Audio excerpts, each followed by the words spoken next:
ஜம் பக்தி அன்பர்களுக்கு மீண்டும் ஒரு வணக்கம். நான் உங்கள் ரவி அம்மா பேசுகிறேன். நான் இப்போ பேச போகிற விஷயம் என்ன டாபிக்னு பார்த்தீங்கன்னா, இன்றைக்கி எல்லாருமே வீட்டில் பூஜை பண்ணுறீங்க, ரொம்ப சந்தோஷம். அந்த பூஜை எப்படி பண்ணணும் அப்படிங்கிற முறையை தான் நான் சொல்ல போகிறேன். இன்றைக்கி ஒரு வீட்டில் சராசரி குடும்பத்தில் இருக்கிற எல்லா பெண்மணிகளும், எல்லா கணவன் மனைவிகள்லாம் வாழ்கிறாங்க, பிள்ளைங்களோட வாழ்கிறவங்க இருக்காங்க. ஒரு வீட்டில் வெள்ளிக்கிழமை அன்னைக்கு விளக்கு சாமான்லாம் கழுவக்கூடாது, பூஜை பாத்திரங்களை கழுவக்கூடாது. வியாழக்கிழமை அன்னைக்கு பூஜை பாத்திரங்களை கழுவி மஞ்சள் குங்குமம் விட்டு விளக்கு ஏற்றிடணும்.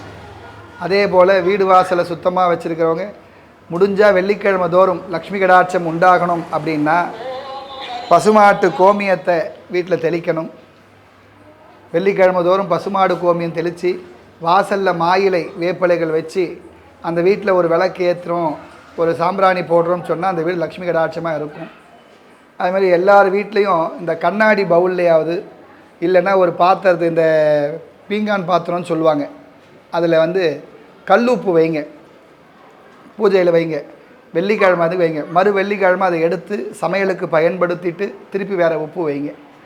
இதெல்லாம் எதுக்காக சொல்கிறேன்னா, இன்றைக்கி எல்லாருக்கும் நிறைய வறுமை இருக்குது, கஷ்டம் இருக்குது, பிரச்சனைகள் இருக்குது, சரிங்களா? ஆன்மீகங்கிறது பெருசு.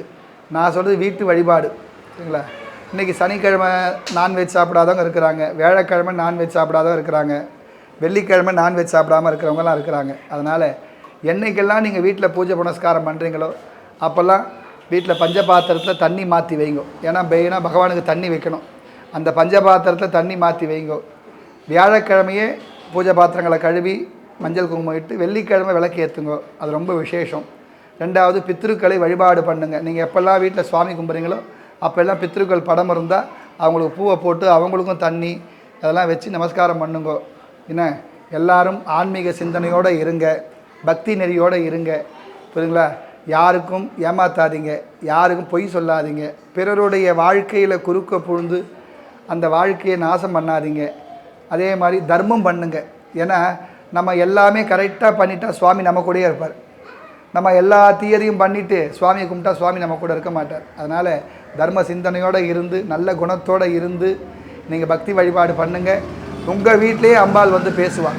நீங்கள் பண்ணுற பக்தியிலையும் நீங்கள் இருக்கிற ஒழுக்கத்துலேயும் அம்பாள் உங்கள்கிட்ட பேசுவாள். உங்கள் குடும்பம் நல்லா இருக்கும், நீங்கள் சுபிட்சமாக இருப்பீங்க, சரிங்களா? இந்த ஸ்ரீ திருவேங்கடமுடியான் கிருஷ்ணமாரியம்மன் ஆலயத்தில் எல்லாருக்கும் நல்லது செய்யக்கூடிய இந்த ரவி அம்மா, நான் நல்லது செய்கிறேன்னு சொல்கிறேன், ஆனால் ஊர் மக்கள் அப்படி தான் சொல்கிறாங்க.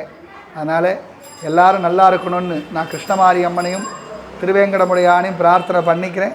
ரொம்ப சந்தோஷம், நன்றி. இந்த ஜம் டிவி ஆன்மீக அன்பர்களுக்கும் நான் ரொம்ப நன்றியை தெரிவிச்சுக்கிறேன்பா. சந்தோஷம்.